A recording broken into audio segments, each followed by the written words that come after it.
सत्संगत जी, प्यार से कहना धन निरंकार जी। इसको कोई ऊपरी पढ़ाई की तरह ना लें, कोई सिखाई गई चीज़ की तरह ना लें, क्योंकि जिस समय ये परमात्मा, ये निराकार ब्रह्म ज्ञान से जीवन में उतर गया, वहीं एक हमारे अंदर से भाव बेहतर मनुष्य बनने की, और इसकी कोई उम्र भी नहीं। स्कूल तो फिर भी 12वीं कक्षा तक हो सकता है, पर ये जीवन कैसे एक हर समय की शिक्षा है, कण कण से शिक्षा लेना है हर एक को, कि कैसे एक ये भाव भी। अक्सर जो बात अहंकार की आती है, वहाँ ये बात भी होती है कि जब किसी ने मान लिया कि सब कुछ तो हमें आता है, मैं हर चीज़ बखूबी करता हूँ, तो कोई भी चीज़, नई चीज़ या कोई पुरानी चीज़ को ठीक तरीके से सीखने की ये इच्छा कि इसको सीखा जाए, ये अहंकार की वजह से संभव नहीं हो पाता। तो कैसे अपने जीवन में, जहाँ हर कोई ताउम्र छात्र रूप भी बना रहे, एक वो सीखना तो है, पर क्या सीखना है उस पे गौर करें।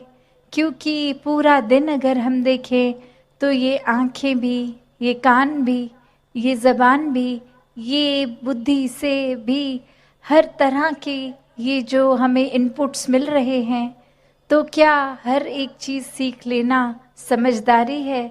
एक भलाई उसमें है क्या? नहीं।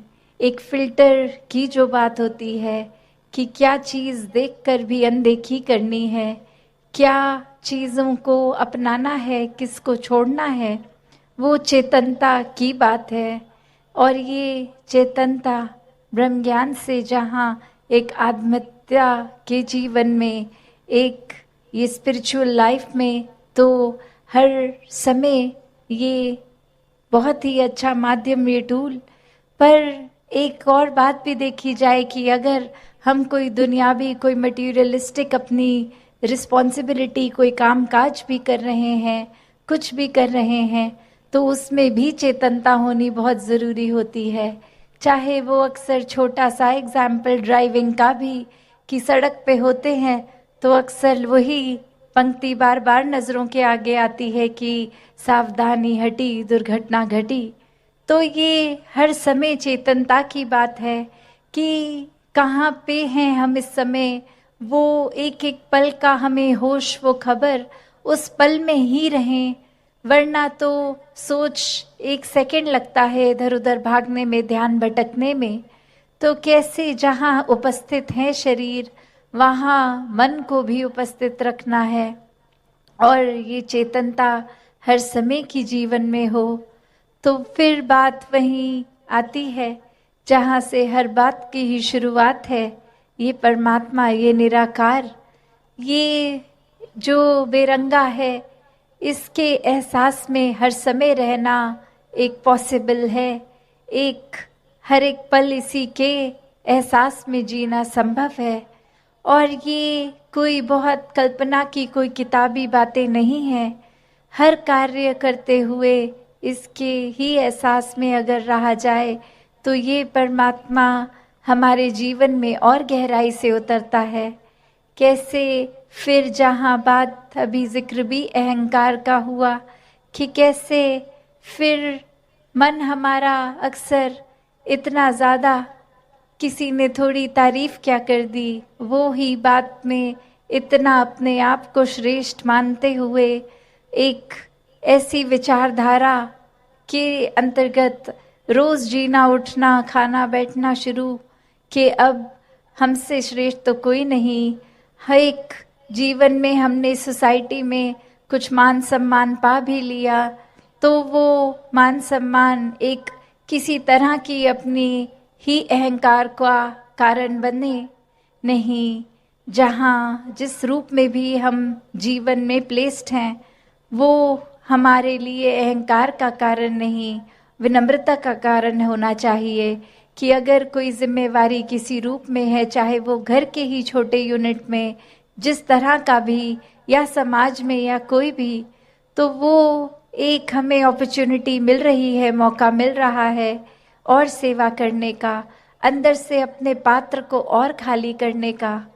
क्योंकि फिर वही बात जहाँ एक फाइन लाइन होती है, एक बहुत ही संकीर्ण सी एक रेखा, जो एक हमारे मनोबल की बात और एक अहंकार की बात, कि कैसे एक हम अपनी सेल्फ रिस्पेक्ट और ईगो के बीच में जो एक लाइन है, कि अक्सर हम ये बात तो हर किसी को सिखाया जाता है कि एक दूसरे का मनोबल बढ़ाओ, वो मोटिवेशन बढ़ाओ, पर कहाँ वो मोटिवेशन को अब हमारे ही मन में हमने उस तरह लेना है कि वो एक जिस काम के लिए है वो अपना काम उस तरह करे, वो अहंकार की तरफ ना जाए।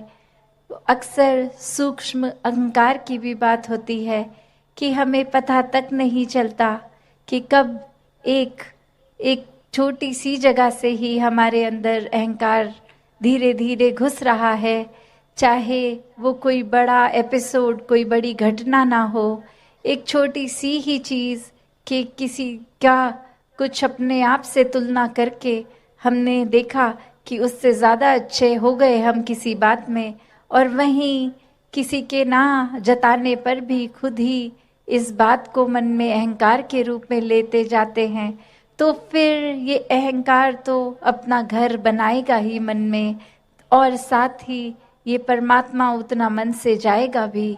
तो हमें किसको टिकाना है, किसको नहीं, ये शरीर की भी जब बात हो रही है तो हाँ, ये आत्मा जो है वो ज़्यादा इस शरीर से महत्वपूर्ण उस रूप में तो है, पर ये परमात्मा ने शरीर भी इसलिए दिया है कि हम इसकी देखभाल करते गए थे, सारे अपने रिस्पॉन्सिबिलिटीज़ भी निभाएं। जैसे एक मटका या कोई भी बर्तन ले लें, एक बाहर की सुंदरता से ज़्यादा वो मजबूती इम्पॉर्टेंट होती है कि अंदर उस पात्र में क्या है, वो पानी है या जो भी है, क्या टिकेगा। एक थोड़ा सा भी सुराख हो जाए तो वो पानी तो पात्र में टिकेगा नहीं, बह जाएगा। तो उसी तरह ये तन मन धन के साधन ये निराकार ने तो दिए हैं हमें, पर अब हमें इन साधनों को क्या करना है, सदुपयोग तो करना ही है, पर एक वो जो बात कि कैसे उसका सही इस्तेमाल करते हुए उसकी यूटिलिटी उस तरह से निकाली जाए। तो जहाँ ये शरीर भी दिया है जिसमें एक इतनी कैपेसिटी, एक कैपेबिलिटी है, उसको पूरी तरह तो जीना है, एक संत मति के अनुसार पर जीना है। तो दासी और समय ना लेके इन्हीं शब्दों से अरदास निराकार से सभी के लिए कि दातार कृपा करे। जो बातें अक्सर हमें सुनने में इतनी बार सुन लेते हैं तो लगता है कहीं उनकी इम्पोर्टेंस स्थिति है, तो वैसा लाजमी है फील करना। तो यहाँ जो स्थिरता की जो एक सहज रूप में एक गो विद द फ्लो वाली जो बात है, उसका मतलब ये नहीं कि जब कुछ है उसके रिएक्शन पे हमें वैसे नहीं एक गंभीर हो जाना है, नहीं। ये सहजता, ये स्थिरता जीवन में ऐसे आए कि अगर एक खुशी का समय है तो मन इतना हमारा हर्षित हो के, क्योंकि अगर कोई सिचुएशन आई है या कोई वस्तु आई है जिसकी वजह से ये खुशी मिली है, तो वो रूप तो माया का ही है, और माया ने तो ढल जाना है, माया को तो परछाई की तरह बोलते हैं। तो कैसे वो अगर एक कोई खुशी का दिन आया है तो वो दिन ने भी समाप्त होना है, और वो समय वो बदलेगा भी। जैसे एक अगर स्टूडेंट है तो अगर उसके लिए भी आइडियल सिचुएशन तब है, उसको कहा जाता है कि तुम आदर्श विद्यार्थी बनो, अच्छे नंबर लो, उसके लिए अपने लिए स्वयं के लिए भी वो एक अचीवमेंट वाली बात, एक खुशी की बात आती है। और अगर स्कूल की टीचर्स या ट्यूशन टीचर्स भी पढ़ा रहे हों जब, तो उनको भी अच्छा लगता है, माता पिता को भी। तो वो विद्यार्थी अक्सर कोई भी मोटिवेशन को बना के अगर देखे और उसको एग्ज़ाम जब आए, वो परिणाम आया, रिज़ल्ट आया, तो उसमें भी उसके नंबर बहुत अच्छे अगर आ गए तो वो एक स्टूडेंट के लिए जहाँ आइडल सिचुएशन है कि अब मुझे इस साल जितना भी एक नॉलेज मेरी बढ़नी थी, मैं उसकी प्राइम में हूँ, मेरा रिज़ल्ट बहुत अच्छा आ गया, मैं फर्स्ट भी आ गई क्लास में। तो पर वो स्थिति ने भी बदलना है, परिणाम फाइनल्स के आते ही वो अगली क्लास में एक प्रवेश होना है। तो कैसे उस समय भी अगर एक स्थिति एक आइडल थी जहाँ नंबर 1 भी थे और सब अपने मुताबिक हो रहा था, स्वयं से भी खुश थे, एक प्राउड मोमेंट अपने लिए, परिवार के लिए भी था, फिर भी कैसे जैसे ही अगली क्लास शुरू तो ये जर्नी फिर से शुरू, अब नए ज्ञान को याद करना, नई नॉलेज देखते हुए फिर उसी की ओर कि कैसे साल के एंड में एक अपनी परफॉर्मेंस को कायम रखते हुए, तो कैसे एक सिचुएशन जो आइडल है और उसमें से बेस्ट रिज़ल्ट भी मिला है तो भी उसने चेंज हो ही जानी है। तो इसी के साथ अगर हम ये देखें कि हमारे जीवन में हमने पहले कोई भी सिचुएशन को देखना, तो कैसे एक उदाहरण एक वृक्ष का लें, पेड़ का लें, कि कैसे उसमें फल भी आते हैं अपने सीज़न के हिसाब से, उससे पहले फूल आते हैं, और जब ये समय फल उतरने का आ जाता है, फिर वो पतझड़ का मौसम जहाँ पत्ते तक निकल जाते हैं उस पेड़ से, तो कैसे वो एक सीज़नल एक मौसम के हिसाब से, परिस्थिति के हिसाब से वो पेड़ के ऊपर लगी हुई चीज़ें भी जहाँ इतना हरा भरा एक समय और पतझड़ में सिर्फ वो एक शाखाएं दिख रही हैं बिना पत्तों के, तो वो सिर्फ लक्कड़ लक्कड़ ही रह गई, बाकी हरियाली और रंग ख़त्म हो गए पेड़ के। तो यहाँ ये अस्थिरता तो आई, ये मौसम की तब्दीलियाँ तो आई, पर फिर भी वो पेड़ अपनी जगह क्योंकि मजबूती से अपनी रूट से जुड़ा हुआ था, तो इतना कुछ झेल गया, खुशी का समय भी, पतझड़ का समय भी। तो कैसे एक जब ये अडेप्टेशन आ जाती है एक मन में, फिर वो भाव कि ये परमात्मा ही है जिसके वजह से हम अपने आप को अडेप्ट कर पाएंगे। अगर हमारी रूट्स, हमारा आधार, हमारी नींव इस परमात्मा के साथ जुड़ी है, इसके साथ ऐसे हम एकमिक हो गए हैं कि हमने फिर कोई अपने मन में और कोई चीज़ ऐसे सिचुएशन वाइज मन के ख्याल ऐसे कोई हमें इतना डिस्टर्ब नहीं करेंगे कि फिर हम दृढ़ खड़े हैं एकदम। तो कैसे जब हम इस परमात्मा, इस निराकार से एकमिक हैं, वही हमारी स्ट्रेंथ है, और उसी के आधार पर फिर हमने अपनी कोई भी परिस्थिति को बिल्कुल, जैसे वो गीत की भी लाइन है कि आके लंघ जान दिया ने, कि एक ये स्थितियाँ आती भी हैं अच्छी बुरी, वो ऐसा नहीं है कि वो फील नहीं होंगी, पर परिणाम स्वरूप उसको हमने ऐसे नहीं फील होने देना कि उसके ऊपर डिपेंडेंट इतने कि अपना पीस ऑफ माइंड खो दिया अगर वो ना हो तो कैसे अपने मन को भी मजबूत करने का रास्ता ये परमात्मा, ये सेवा सिमरन। और ऐसे ही अगर हम देखें कि बचपन की ही बात, कि जब एक सेल्स बायोलॉजी में सिखाते थे तो उसमें अमीबा जो एक यूनिसेल ऑर्गेनिज्म का बताते थे कि इसकी कोई एक स्पेसिफिक शेप नहीं है, इसमें एक सेल वॉल नहीं है, ये किसी भी डायरेक्शन में कैसे भी फैल जाता है। तो फिर एक जब आता था समय एग्ज़ाम्स का, तो एक मन में बात आती थी कि कितना आसान हो जाएगा, और कोई अगर डायग्राम की तैयारी ना करो और सिर्फ अमीबा तो कैसा भी बना दो और उसके नंबर कंफर्म पूरे होते हैं फिर, तो कैसे अगर वही आ जाए तो एक बहुत आसान भी रहेगा, 1 सेकंड में वो डायग्राम हम बना भी लेंगे, टाइम सेव हो जाएगा, बाकी आंसर्स को दे पाएंगे। तो एक होप, एक उम्मीद वो रहती थी कि अगर ये आ गया तो एकदम हमारे लिए बहुत अच्छा एक रूप बन जाएगा। पर अगर वही बात कि हम कुछ और डायग्राम्स की तो तैयारी ना करें, सिर्फ उसी के ही उम्मीद में कि वो आए और और कुछ की तैयारी ना हो और एग्ज़ाम में कुछ और आ जाए, कोई और चैप्टर का डाइजेस्टिव सिस्टम आ जाए ड्रॉ करने को या कुछ भी, तो वो कॉम्प्लिकेशन एक एक कि बिल्कुल प्रिसाइज जैसा होना चाहिए वैसा अगर नहीं तो फिर मार्क्स ने भी कटना है। तो किस रूप में हम देखें कि एक जहाँ वो अस्थिर चीज़ के लिए एक ईज़ भी था कि इसमें फ्री हैंड होगा, हम कैसे भी कर लेंगे, और कैसे एक हमें जब कॉन्क्रीट एक स्थिर चीज़ मिल रही है तो उसमें फिर हमारी मेहनत, एक इंटरनल हमारी स्ट्रगल, एक वो लर्न करना, एक प्रिसिजन की बात जहाँ आती है, तो वैसे ही इस जीवन में जब निरंकार के साथ जुड़ गए तो फिर एक स्टेबिलिटी, फिर वही बात स्थिरता। तो ये हम अपने जीवन में जैसे जैसे अपनाते जाएंगे, ये हम बात समझ लेंगे कि इस परमात्मा के ही आधार पे पूरा ब्रह्मांड है।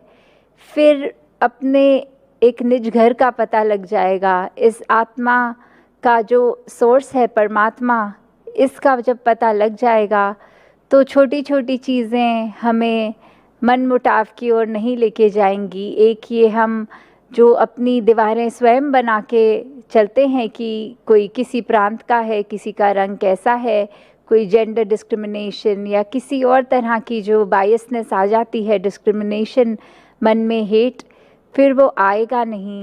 तो कैसे हर एक के लिए, पूरी मानवता के लिए हमने एक वरदान रूप बनना है, जितना हो सके we have to give out, और अपने मन में फिर उस बात का भी अहंकार न लेते हुए।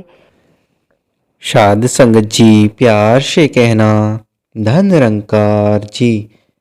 और साध संगत जी सभी संत महात्मा एक बार सतगुरु के जयकारे में साथ दें। बोलिए सतगुरु माता सुदीक्षा सविंदर हरदेव जी महाराज जी की जय। आओ साध संगत जी, दास कुछ शब्द बोलेगा, आशा है प्रमाण करेंगे। साध संगत जी, साध संगत जी, पुराने समय की बात है कि दो राक्षस रहते थे। साध संगत जी, साध संगत जी, एक का नाम था रश्म व दूसरे का नाम था कश्म। और साध संगत जी, वे दोनों ही बहुत बलशाली थे। पूरे विश्व में वे खूब उथल पुथल मचाते रहे। साध संगत जी, वे मन चाहे ढंग से जीते थे। साध संगत जी, जब चाहा जिसे चाहा तंग किया, अंत कित किया। साध संगत जी, दूसरों को सताने में ही उन्हें मजा आता था। साध संगत जी, परंतु धीरे धीरे जब वह उन्हें अपने इस किरणा कर्म से उब हो आई साध संगत जी, तो साध संगत जी उन्हें अपने वंश के समाप्त हो जाने की पीड़ा सताने लगी। साध संगत जी, साध संगत जी, वास्तव में उन दोनों की कोई संतान न थी। उन्होंने कई लोगों से इसके बारे में पूछा तो सभी ने यही सनातन सत्य के बारे में बताया। साध संगत जी, जब तक मन में नकारात्मक भाव बने रहेंगे साध संगत जी, तब तक कोई भी लाभकारी फल प्राप्त नहीं हो सकता। साध संगत जी, उन दोनों वीर भाइयों ने साध संगत जी सभी दुष्कर्मों को त्याग कर तपस्या करने का प्रारंभ कर दिया। साध संगत जी, ताकि उन्हें पुत्र रतन प्राप्त हो सके। साध संगत जी, उन दोनों दैत्यों के पाप कार्य इतने अधिक थे साध संगत जी कि वह बहुत तपस्या करने के उपरांत भी उनकी इच्छा पूर्ण होने में बहुत देर लगने लगी। साध संगत जी, साध संगत जी, इस पर एक भाई ने खींचकर वह उगता कर स्वयं को ही समाप्त कर लेने का प्रयास करना प्रारंभ कर दिया। साध संगत जी, साध संगत जी, एक बार जब वह स्वयं को ही अग्नि के हवाले करने लगा था कि उसी समय अग्निदेव ने मानो स्वयं ही कह दिया कि वैसे तो दूसरों की हत्या करना भी बहुत ही घृणित कार्य है सत्संग जी, परंतु उससे भी अधिक बुरा है आत्महत्या करना। इसलिए तुम ऐसा कदापि न करो सत्संग जी। फिर मैं तो क्या करूं देव सत्संग जी। एक तो मैं वैसे ही दानव व्रत वाला हूँ, ऊपर से कुछ मैं केवल संतान प्राप्ति की प्रबल इच्छा में मुझे मेरे स्वाभाविक मार्ग से भी विचलित कर दिया गया है सत्संग जी। अब मेरे सामने और कोई दूसरा विकल्प न रह रहा सत्संग जी। तो सत्संग जी देव मुझे पूरा विश्वास है कि अपने मार्ग को छोड़कर दूसरे मार्ग को बिना पूरी बात तरह जानने उसे अगर उसे अंधविश्वास कर अपनाएंगे तो मेरे जैसा हाल भी सभी का होगा सत्संग जी। अब मेरी सहायता और कोई नहीं कर सकता। इस पर अग्निदेव ने कहा, मैं तुम्हें तुम्हारा मनचाहा वर दूंगा। तुम आत्महत्या करने जैसा जघन्य कार्य न करो। अग्निदेव द्वारा अपने हित की ऐसी बात सुनकर उस राक्षसवीर ने बहुत सोच विचार कर अपने स्वभाव अनुसार ही एक पुत्र तन की इच्छा प्रकट की। तो सत्संग जी उसने यह भी मांग लिया कि मेरे पुत्र में आप सभी देवताओं से बढ़ चढ़कर साहस शक्ति बहमा पुरुषार्थी हो, युद्ध में आप लोगों से उसे हरा न सकें, मुझे ऐसा ही पुत्र प्राप्त हो। तो सत्संग जी अपने ही द्वारा दिए गया वचन अग्निदेव टाल नहीं सके। उन्होंने तथास्तु कह दिया। वह कहाँ आप जिस एक स्त्री को चाहेंगे वह आपकी पत्नी होना स्वीकार कर लेगी। उसी के गर्भ से आपको अपनी इच्छानुसार पुत्र रत्न की प्राप्ति होगी। समय आने पर ऐसा ही होगा। एक बहुत सुंदर गर्भधर स्त्री ने उस राक्षस से विवाह कर लिया सत्संग जी। फिर समय आने पर उनके यहाँ एक पुत्र भी पैदा हुआ। वह वास्तव में ही बहुत बलशाली व गुणी था। उसका नाम महिषासुर रखा था गया सत्संग जी। महिषासुर के सेनापति मुख्य योद्धा आदि सभी अतुल्य साहस बले बुरे थे सत्संग जी। सत्संग जी उसने सभी देवताओं आदि को जीत लिया। महिषासुर ने सभी राक्षसों व उस समय की सभी वीर योद्धाओं को हराकर अपने वश में कर लिया। इस प्रकार चारों दिशाओं में उसका राज्य स्थापित हो गया। अग्निदेव के आशीर्वाद के कारण वैसे ही महासुर में सभी देवताओं से अधिक बल था सत्संग जी। वह इसलिए हार कर उन सभी देवताओं को अपना अपना स्थान छोड़ना पड़ा। अब वे सभी परेशान होकर इस कहे जाने वाले आदि पुरुष भगवान विष्णु के पास पहुँचे सत्संग जी। उन्होंने उन्हें पूरा हाल कह सुनाया और यह भी कहा कि अब उस महासुर को मारने के उपाय भी आप ही करेंगे। तो सत्संग जी सभी देवताओं की बात सुनकर भगवान के तीनों रूपों ने अचानक एक महान कर्म किया। सभी ने मिलकर अपने अपने रूप विस्तार का थोड़ा थोड़ा अंश दान किया। इस प्रकार उन सब के कारण जो रूप बना वह एक स्त्री रूप था। उस स्त्री के बहुत सुंदर रूप लावण्य के साथ साथ सभी प्रकार के अस्त्र व शस्त्र आदि के साथ वह सुज्जित थी सत्संग जी।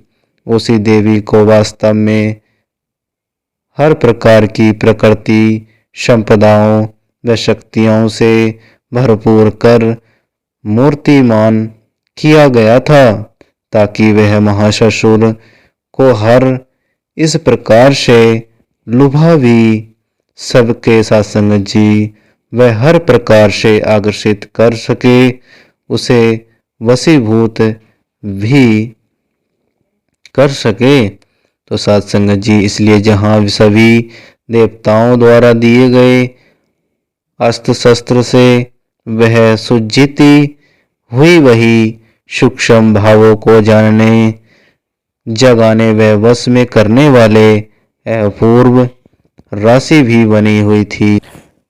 सत्संग जी उसी दुर्लभ मूर्ति को स्त्री रूप में प्रकट कर भगवान ने महाससुर का वध करने के लिए भेजा।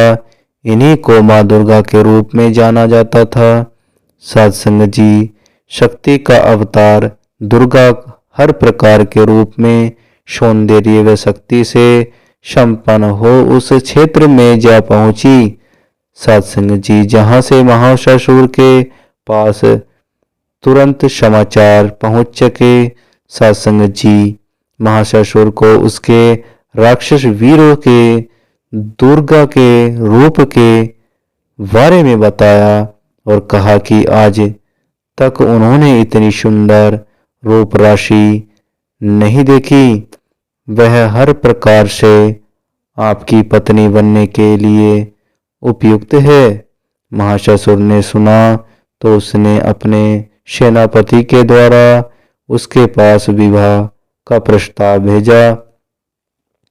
उसने सोचा था कि उसके महाससुर के बल आदि के बारे में जानकर वह स्वयं ही उससे विवाह करने के लिए मान जाएगी, परंतु हुआ ठीक इसके विपरीत। महाससुर के सेनापति ने जैसे ही महिषासुर की ओर से विवाह का प्रस्ताव रखा तो दुर्गा जी ने उससे कहा कि आप उन्हें कह दीजिए कि पहले युद्ध में मुझे हराओ, तभी मैं तुमसे विवाह कर सकती हूँ।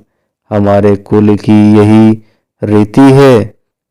सत्संग जी महिषासुर तो पहले ही अहंकार में आपे से बाहर हो रहा था। सत्संग जी वह दुर्गा जी से विवाह करने के लालच में तथा ढेरों वरदान व अपार शक्ति के सहारों को अपने जीत का आधार मानकर तुरंत युद्ध के लिए तैयार हो गया।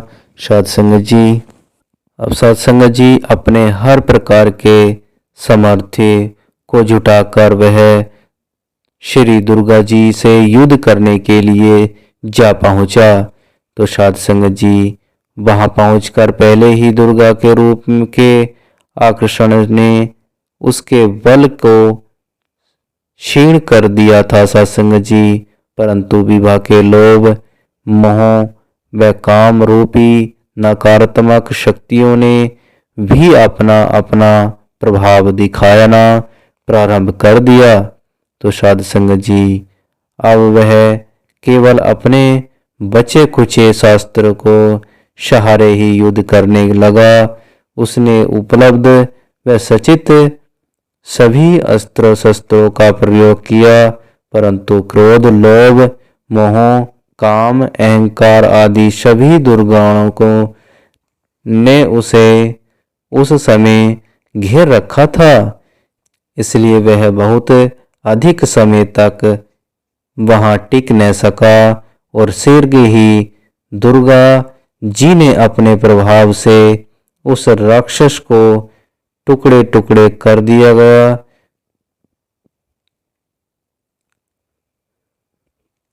राक्षस को टुकड़े टुकड़े कर दिया व उसे समूल ही नष्ट कर दिया। तो साध संगत जी, महासासुर के मर जाने पर सभी देवताओं ने राहत की सांस ली व दुर्गा जी की प्रशंसा व पूजा की। यहाँ यह बात देना अति अनिवार्य प्रतीत होता है कि दुनियावी उपलब्धियों को कितना ही एकत्र कर लिया जाए, परंतु कुछ भी सदैव रहने वाला नहीं हो सकता। जो पैदा हुआ है उसका विनाश अवश्य भी है। तो साध संगत जी, अवश्यक उपलब्धियां अहंकार को जगाती है, जो स्वयं को कमजोर बना देती हैं। तो साध संगत जी, उर्ग्रता को केवल कोमलता से ही जीता जा सकता है।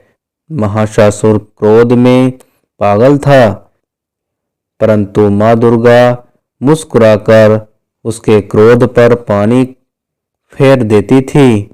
तो साध संगत जी, दास के मुंह से कोई गलत शब्द निकल रहा हो तो भाई बच्चा समझकर बख्श लेना। तो साध संगत जी, इस दातार से यही मांगो कि हमें अहंकार न आए, हमें यह भक्ति प्रदान करे, सेवा सत्संग सिमरन करने का सौभाग्य प्राप्त करे। तो साध संगत जी, प्यार से कहना धन निरंकार जी।